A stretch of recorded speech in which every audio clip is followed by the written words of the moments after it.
दोस्तों नमस्कार। भारत की राजनीति बदल चुकी है। भारत के भीतर पारंपरिक राजनीति अब नहीं चलेगी। भारत के भीतर 30 बरस पहले की कमंडल मंडल की राजनीति का भी अंत हो गया। भारत में छत्रपों के आश्रय जातियों को संभालकर सत्ता में आने की फितरत अब गायब हो चली है और भारत के चुनावी राजनीतिक इतिहास में शायद ऐसा जनादेश इससे पहले कभी नहीं आया जब उत्तर प्रदेश की सियासी चौसर पर जो राजनीति बीते 30 साल से लगातार खेली जा रही थी वह भी बदल गई और देश की सियासत में जो मुद्दे उठते रहे, जिन मुद्दों ने इस देश को प्रभावित किया, वह मुद्दे भी राष्ट्रीय तौर पर कैसे किस दिशा में किसी भी राज्य को ले जा सकते हैं, वह सब कुछ इस जनादेश के भीतर छुपा है। यह एक ऐसा जनादेश है जिसने भारतीय राजनीति को कई पाठ पढ़ा दिए। यह एक ऐसा जनादेश है जिसने उन राजनेताओं के सामने एक ऐसी चुनौती रख दी कि आपका संघर्ष अगर सिर्फ चुनाव तक सीमित है या चुनाव में जीतने के लिए सीमित है तो उसे बदलना होगा। जो भी परिभाषाएं इससे पहले अलग अलग गठबंधन के आश्रय, जातीय समीकरण के आश्रय या फिर सांप्रदायिक ध्रुवीकरण को लेकर भी चलती थी, वह सब कुछ इस जनादेश से गायब हो चली है। और शायद बीजेपी के लिए यह एक ऐसा काल है जिस काल में इसका दोष शायद मढ़ा नहीं जा सकता है कि सांप्रदायिक ध्रुवीकरण के आश्रय जनता बट गई, जनता नहीं बटी, हिंदू मुसलमान में जनता नहीं बटी।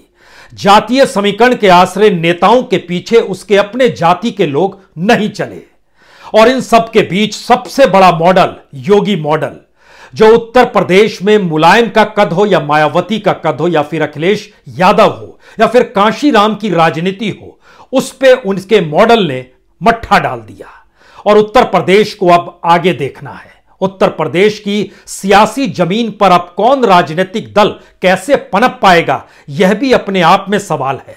यह कोई तत्काल भर की परिस्थिति नहीं है कि आप इसको 5 साल के अक्स तले देखने की कोशिश करें और समझने की कोशिश करें। दरअसल यह भारत की राजनीति को प्रभावित करने वाला जनादेश है और जनता क्या वाकई जिस चाल को समझती है, जिस चाल को पढ़ती है, उससे कहीं दूरियां इस दौर में नेताओं की थी। यह सवाल कई मायनों में बड़ा महत्वपूर्ण हो चला है कि जनता को चाहिए क्या और जनता के भीतर के जो सवाल हैं उन सवालों को अपने साथ खड़ा करने के लिए आप कौन कौन सी तिकड़मों को लड़ा सकते हैं। भीड़ सड़कों पर हमेशा नजर आएगी, हर पॉलिटिकल पार्टी के साथ नजर आएगी, क्योंकि बेरोजगारी की फौज उत्तर प्रदेश में इतनी बड़ी है जिसमें यूरोप के कई देश समा जाएं। 4 करोड़ से ज्यादा उत्तर प्रदेश में डिग्रीधारी अगर बेरोजगार हैं और जितनी बड़ी तादाद में अलग अलग रैलियों में लोगों की संख्या थी, अगर उसे गिनना शुरू कीजिएगा तो यह संख्या तकरीबन 2 से 2.5 करोड़ तक पहुंच जाएगी। 2 से 2.5 करोड़ की जनसंख्या अगर वोटरों के तौर पर किसी एक पॉलिटिकल पार्टी के पक्ष में नजर आई तो वह भारतीय जनता पार्टी रही। तो क्या यह माना जाए योगी मॉडल आने वाले वक्त में भारत के लिए राष्ट्रीय क्षितिज पर चमकेगा?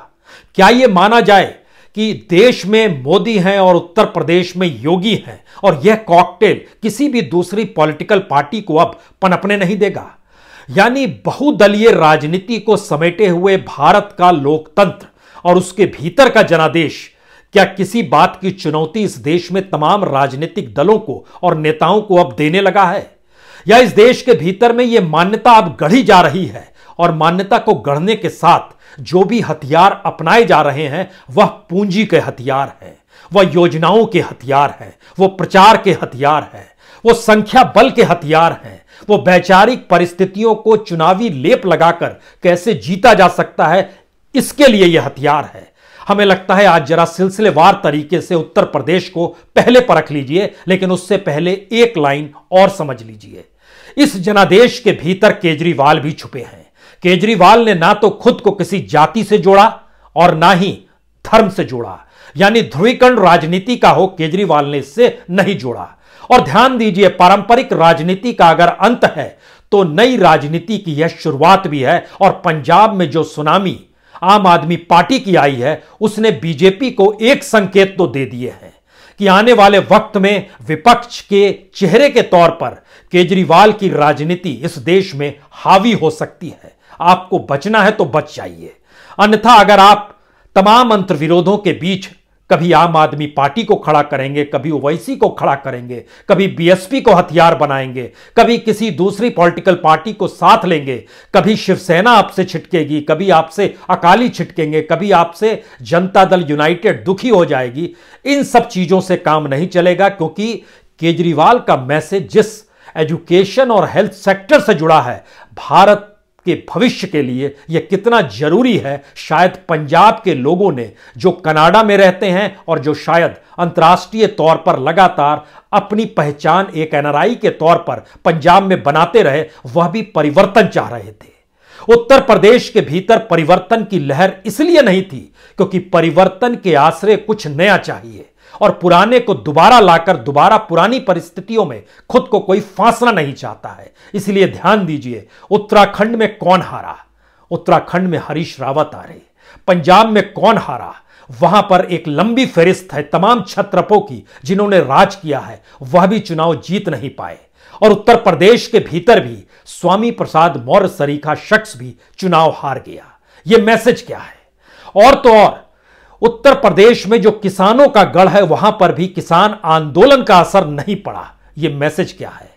लखीमपुर की 8 सीटें बीजेपी जीत गई, जबकि सबको पता था कि वहां कानून को किस तरीके से रौंदा गया और किस तरीके से केंद्रीय मंत्री और उनके बेटे ने एक साजिश की। यह वहां पर एसआईटी की रिपोर्ट ने बताया, लेकिन वोटरों में गुस्सा नहीं आया। तो क्या यह माना जाए कि अब मुद्दे नहीं, राजनीति मायने रखती है? अब राजनीति नहीं, राजनेता मायने रखता है।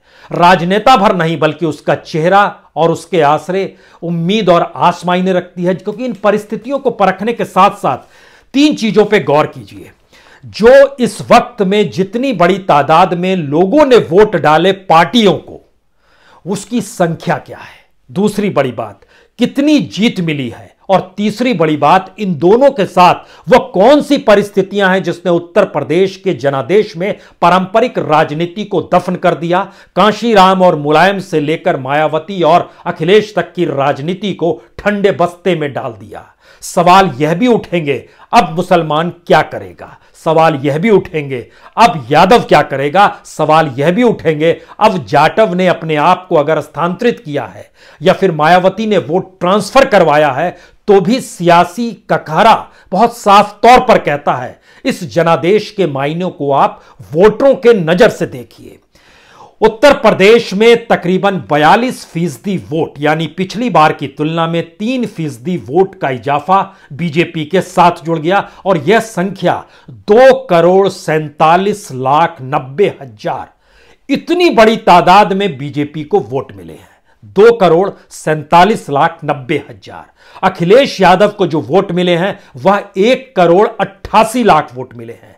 ध्यान दीजिए, 1,88,00,000 की परिस्थितियों में लगातार झूलते रहे हैं अखिलेश यादव, चाहे 2007 हो, 2012 हो, 2017 हो। मायावती पहली बार जो 2 करोड़ के इर्द गिर्द घुमड़ती थी, वह खिसक कर 75,000 पे आ गई, 75 लाख पे आ गई, 75,65,000। यानी एक बड़ा चंक मायावती से निकलकर चला गया। पहला सवाल, मायावती की राजनीति का यह अंत है क्या? और मायावती की राजनीति के साथ सिमटे हुए जो दलित अपनी पहचान को जोड़ते रहे कांशीराम की राजनीति और चेहरे के तौर पर मायावती के साथ, अब उनमें बड़ा बिखराव आ गया, जो इस दौर में जनादेश के जरिए उभर कर भी आया।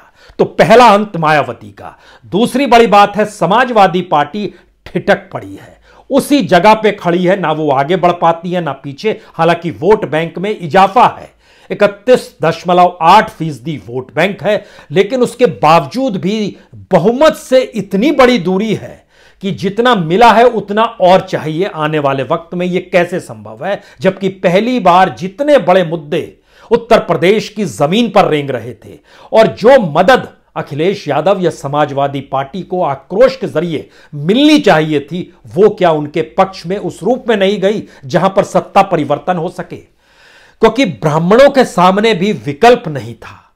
अब यहां पर अगला सवाल है, समाजवादी पार्टी से जुड़ा हुआ, उसने खुद को ओबीसी के साथ खुले तौर पर जोड़ा, चाहे जनगणना का मसला हो, चाहे इस बात को लेकर हो कि हमारे साथ मौर्य आ गए, सैनी आ गए, चौहान आ गए, पटेल आ गए, सारी बातें वो कही गई, लेकिन ओबीसी ने अपने तौर पर बीजेपी का ही दामन थामा। यानी मैसेज बहुत अगला साफ निकल रहा है कि यादवों के साथ ओबीसी के दूसरी जातियां जुड़ने को तैयार नहीं है। तो क्या इसके साथ यह भी मैसेज है कि उत्तर प्रदेश के लोग किसी यादव को मुख्यमंत्री बनता हुआ नहीं देखना चाहते हैं?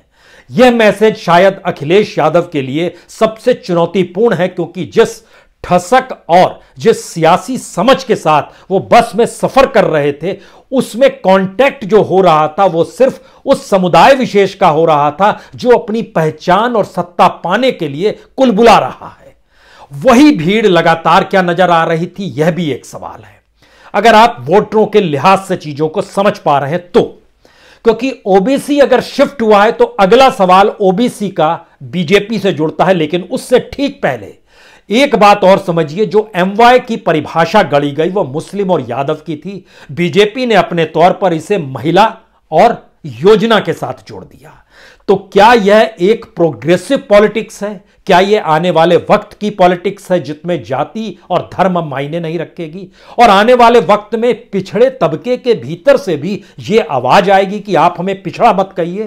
क्योंकि बीजेपी और आरएसएस लगातार इस बात को कहते रहे कि इस देश के नागरिक के तौर पर खुद को देखना होगा, यानी जातीय आधार पर, यानी आरक्षण के आधार पर, यानी पिछड़े और दलित के आधार पर देखना बंद कीजिए।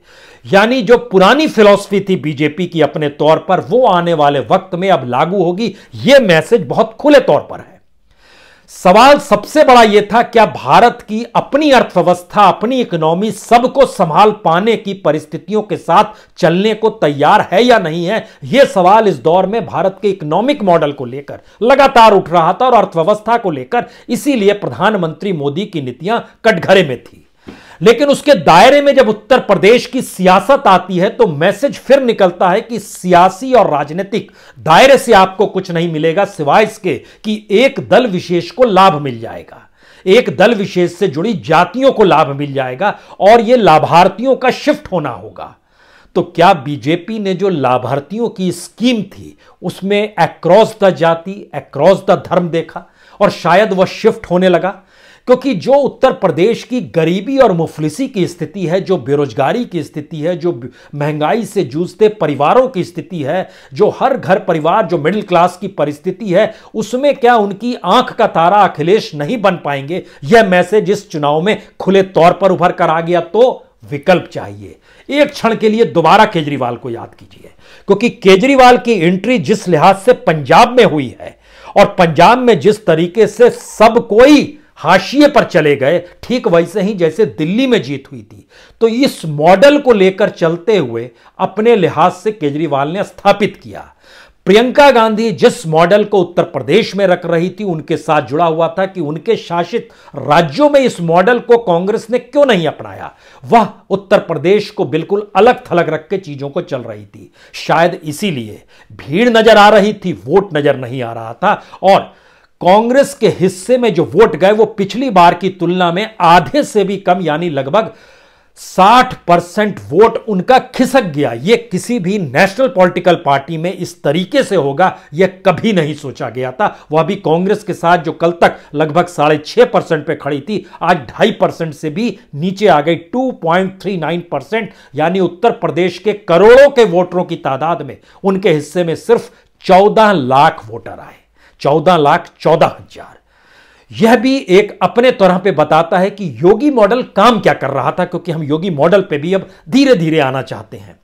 आरएलडी जो उस किसानों के गढ़ में मौजूद थी जहां पर उसे लग रहा था कि आंदोलन साथ है, क्योंकि अजीत सिंह, उनके पिता चरण सिंह और अजीत सिंह के बेटे अपने तौर पर पहचान दिए हुए अखिलेश के साथ चलते हुए, परिस्थितियों को जीते हुए, उनके साथ भी वोट बैंक जुड़ नहीं पाया और सिर्फ 19 लाख वोट ही मिले। यानी पश्चिमी उत्तर प्रदेश के भीतर में किसानों की तादाद 19 लाख, जो उस पंचायत से कम है जो मेरठ में हुआ था, जो बागपत में हुआ था। यानी एक महापंचायत बुलाई गई, उसकी संख्या से भी कम वोट आरएलडी को मिले हैं। यह एक आरएलडी के लिए शायद सबसे बुरी और त्रासदीदायक स्थिति है।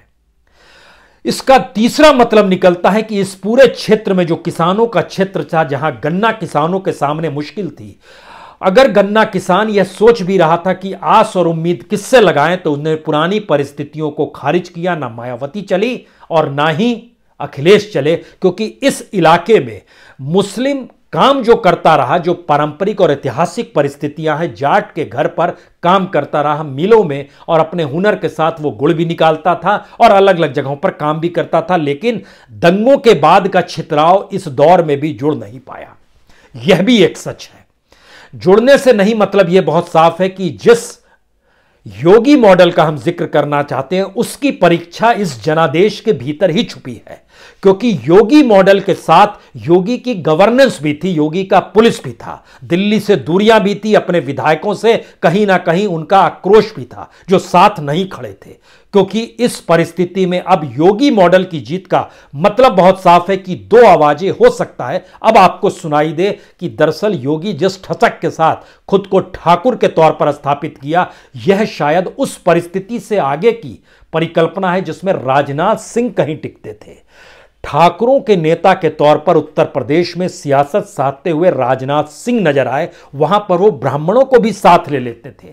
सुधांशु त्रिवेदी उनके सलाहकार के तौर पर भी रहे, लेकिन ऐसी स्थिति योगी आदित्यनाथ के साथ नहीं। तो योगी मॉडल जो ठाकुरवाद के साथ जीता है, जो मठ की सियासत को जीता है, जो गोरखपुर की हवा के भीतर में जो हिंदू संघर्ष वाहिनी, हिंदू युवा वाहिनी है, उसको भी लेकर चलता है, उसका फैलाव और उसका विस्तार खुले तौर पर नजर आता है। एक बड़ी तादाद जो एक लिहाज से कहें सरोकार की दृष्टि से, चाहे वो राम मंदिर अयोध्या में उसको लेकर पूजा पाठ और उसकी मिठाई घर घर और प्रसाद घर घर पहुंचाते हुए बीजेपी और संघ का कार्यकर्ता नजर आए, या फिर काशी कॉरिडोर से निकला हुआ प्रसाद लेकर वो पहुंच जाए, या फिर जो लोग लौटते हैं यूक्रेन तक से उनके घरों पर जाके हाल, ये एक सरोकार की राजनीति थी जो बड़ी महीन गति से चलती हुई बीजेपी को लाभ दे गई।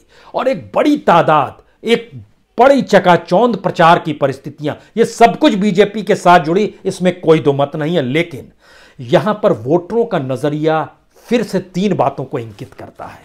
वोटरों को बहुत चीजें चाहिए, बहुत उम्मीद और बहुत आस अपनी जिंदगी को लेकर है, क्योंकि वह बहुत परेशानी में है। उसके सामने बड़े सवाल सबसे बड़े यही निकल कर आ रहे थे कि उनकी परेशानियों को दूर कौन करेगा। अखिलेश यादव शिफ्ट करा सकते हैं, जिनको लाभ मिल रहा था वहां से चीजें शिफ्ट होंगी, और जिस बात का जिक्र होता है कि जातियों की राजनीति, वह शिफ्ट हो जाएगा, लेकिन बाकी समुदाय के भीतर भी। और एक चीज और समझिए, हर जाति के भीतर भी एक रईस तबका होता है, गरीब तबका होता है। जैसे मुसलमानों में भी एक पासमानदा समाज है और एक लिहाज से आर्थिक दृष्टि से कुछ संपन्न समाज है। तो यह संपन्नता और गरीबी के बीच में बीजेपी आकर खड़ी हो गई, और बीजेपी के पास वो गरीब तबका पहुंच गया जो किसी भी जाति विशेष और धर्म विशेष के साथ जुड़ा था, क्योंकि उसको ये लगने लगा कि आने वाले वक्त में वह जरूरतें तो उसके पास आ जाएगी, चाहे वो प्रधानमंत्री आवास का जिक्र करे अपने तौर पर, चाहे किसान सम्मान निधि का जिक्र करे, चाहे वो आयुष्मान योजना का जिक्र करे, उसके भीतर एक उम्मीद बंधी। और इस उम्मीद ने एमवाय में महिला और योजना को जोड़ दिया। महिलाओं के भीतर में जो असुरक्षा की भावना को जिस लिहाज से पश्चिमी उत्तर प्रदेश से ही बीजेपी ने जिक्र करने की शुरुआत की और अखिलेश यादव की सरकार को दायरे में ले लिया, इसमें जो वोटिंग पैटर्न नजर आ रहा है, जब हम आपसे जिक्र कर रहे थे, क्योंकि इसमें कुछ खेल बीजेपी ने किया, इससे कतई इनकार नहीं है। मसलन ओवैसी का आना, ओवैसी जिस धूम धड़ाके से आए, उनके पक्ष में पिछली बार की तुलना में, यानी 2017 में जितने वोट मिले थे उससे महज 27,000 वोट ज्यादा मिले। पिछली बार भी लगभग 2,12,15,000 वोट मिले थे, इस बार भी 2.5 लाख से ज्यादा वोट ओवैसी के हिस्से में नहीं आए। जो दूसरी हिस्से आरएलडी के हिस्से में लगभग 19 लाख वोट आए। अब यह सवाल है कि एआईएम अपने तौर पर हो, यहां पर आम आदमी पार्टी ने भी शुरुआत में ना ऑर्गेनाइजेशन है कुछ ऐसे, नाम के आसरे अपने आप को वहां पर एक छौंक दे दिया। उसके हिस्से में भी तकरीबन 1,95,000 वोट आए, लेकिन लगभग 4 लाख से ज्यादा वोटरों ने नोटा को भी वोट दिया। यह भी आपके जहन में होना चाहिए। यहां पर अगला सवाल है कि अब भविष्य राजभर का क्या होगा, अब भविष्य निषाद का क्या है, अब भविष्य आरएलडी का क्या है, और इस सफर को आगे बढ़ते हुए अब भविष्य अपना दल का क्या है, और अब भविष्य अखिलेश यादव का क्या है। क्योंकि योगी मॉडल उत्तर प्रदेश के आसरे 2024 के देश की सियासत को गढ़ने वाला मॉडल निकल पड़ा, क्योंकि गवर्नेंस को उन्होंने साथ लिया। उनके पास भगवा वस्त्र थे जो हिंदुत्व का परचम लहराते, लेकिन हिंदुत्व के परचम को साथ लेकर नरेंद्र मोदी भी योजनाओं के आसरे जिस तरीके से अयोध्या और काशी में नजर आए, उन्होंने बहुत साफ संकेत दे दिए कि मैं 2 in 1 हूं, मैं एक साथ दोनों लेकर चलूंगा, यानी अर्थव्यवस्था और आर्थिक परिस्थिति, डेवलपमेंट, जो शब्द देना है आप दे दीजिए, लेकिन इसके साथ जो हिंदुत्व की विचारधारा, जहां से मुझे आरएसएस का बैकअप भी चाहिए और मैं उस संगठन से निकल कर आया हूं, तो मैं अयोध्या और काशी को नहीं भूल सकता हूं। आने वाले वक्त में मथुरा का जिक्र भी होगा।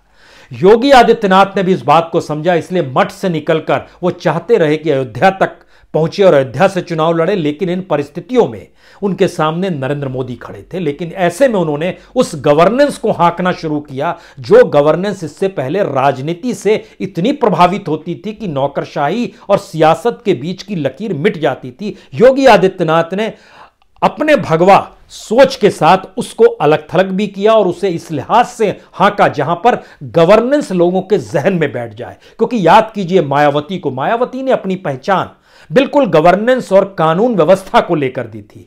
मायावती को अपनी गवर्नेंस के जरिए योगी आदित्यनाथ हड़प गए।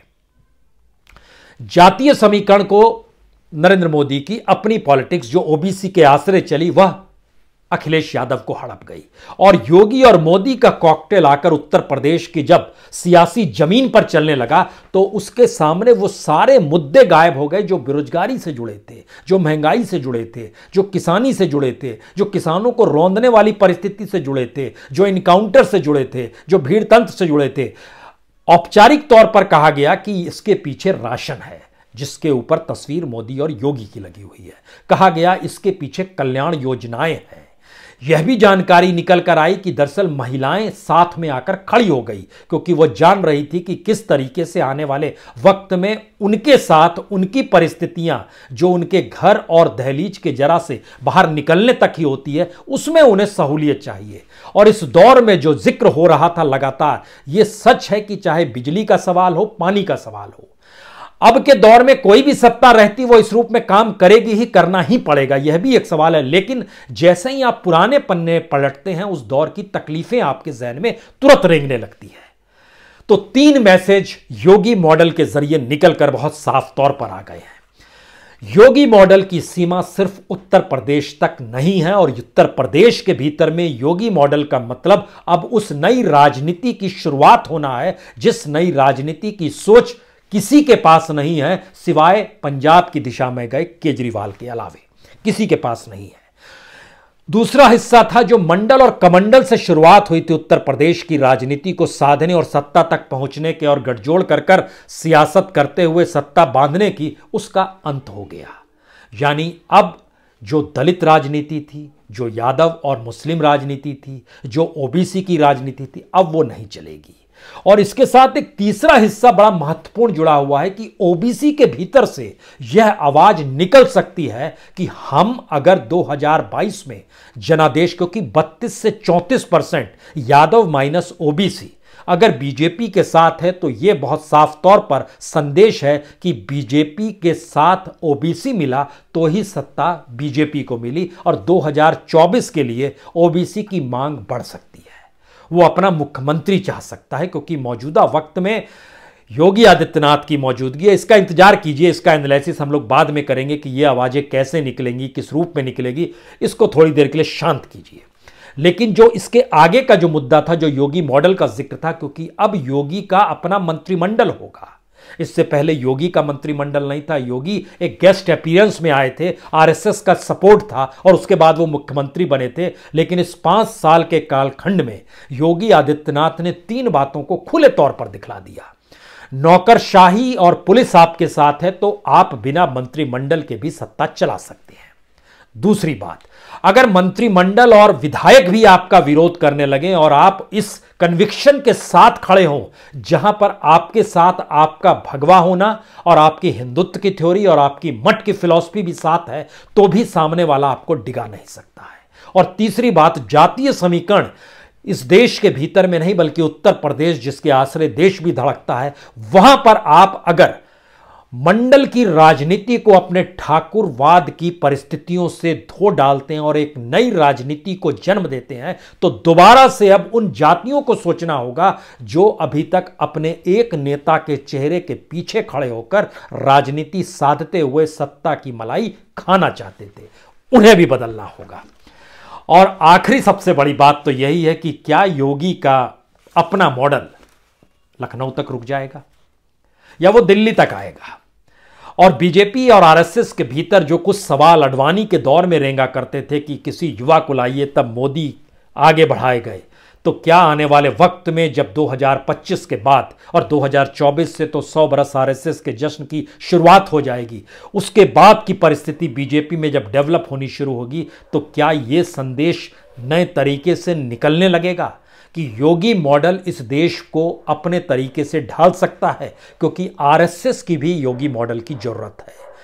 हिंदू महासभा जो सावरकरवाद से निकला हुआ है और जो बीच बीच में गोडसे की अनुगुंज सुनाई देती है, उसकी जरूरत भी योगी मॉडल है। योगी मॉडल उस गवर्नेंस को हाँकना जानता है जिसके जरिए जो बीमारू राज्य या जो गरीब और मुफलिसी राज्य थे उनके भीतर कैसे राजनीति को साधा जाए, यह भी उस मॉडल की नई देन है। और जातियों के समंदर में सिर्फ 3-4-5% के ठाकुरों के जरिए गोता लगाते हुए सारी जातियों को समेट लेने में, उसमें एक कॉकटेल नरेंद्र मोदी का जरूर चाहिए। और नरेंद्र मोदी ने जिस तरीके से उत्तर प्रदेश में रैलियां की, उसमें गलियों में घूमे, चाय दुकान में गए, पान दुकान में गए, रेलवे स्टेशन पे गए, यानी लगातार एक संदेश बीजेपी के भीतर चलता रहा कि बिना मोदी के आप उत्तर प्रदेश जीत नहीं पाएंगे। तो योगी और मोदी का मिलना यह उत्तर प्रदेश में जिता दिया, पताका फहरा दिया, परचम लहरा दिया, अतीत की राजनीति को खत्म कर दिया, पारंपरिक राजनीति का अंत हो गया और नई दिशा में नई परिस्थितियों के साथ एक नई राजनीति आने वाले वक्त में होगी, इसका संदेश दे गया। अब चुनौती क्या है? आखिरी सवाल तो यही है, अब चुनौती क्या है? बीजेपी को खुद से जूझना है, अपनों से जूझना है, अपने अंतर विरोधों से जूझना है, या सामने से कोई निकल कर आएगा? 3 सवाल इससे निकले हुए। क्या केजरीवाल की राजनीति 2024 में उड़ने लगेगी, उड़ान पर आ जाएगी? क्या कांग्रेस खुद को संभालने की परिस्थिति में भी आ पाएगी? और जो छत्रपों की राजनीति है, क्या अब वो उस भय में आ चुकी है कि उनका अंत हो चला है? या भारत के भीतर में धीरे धीरे एक ऐसी राजनीति ने जन्म लेना शुरू कर दिया है और उसका आकार व्यापार शुरू हो गया है जहां पर बहुदलीय या बहुजातीय या कोस कोस पर सियासत के सुर बदलने की परिस्थितियां इस जनादेश के जरिए खत्म हो रही है? योगी मॉडल ने यह चीजें प्रस्तुत की है कि अगर आपके पास कन्विक्शन हो कि आपको सत्ता कैसे हाँकनी है, तो फिर बुलडोजर आप पूरे उत्तर प्रदेश में चला सकते हैं और उसके बाद ये कह सकते हैं कि मुस्कुराइए, आप उत्तर प्रदेश में हैं। बहुत बहुत शुक्रिया, बहुत बहुत शुक्रिया।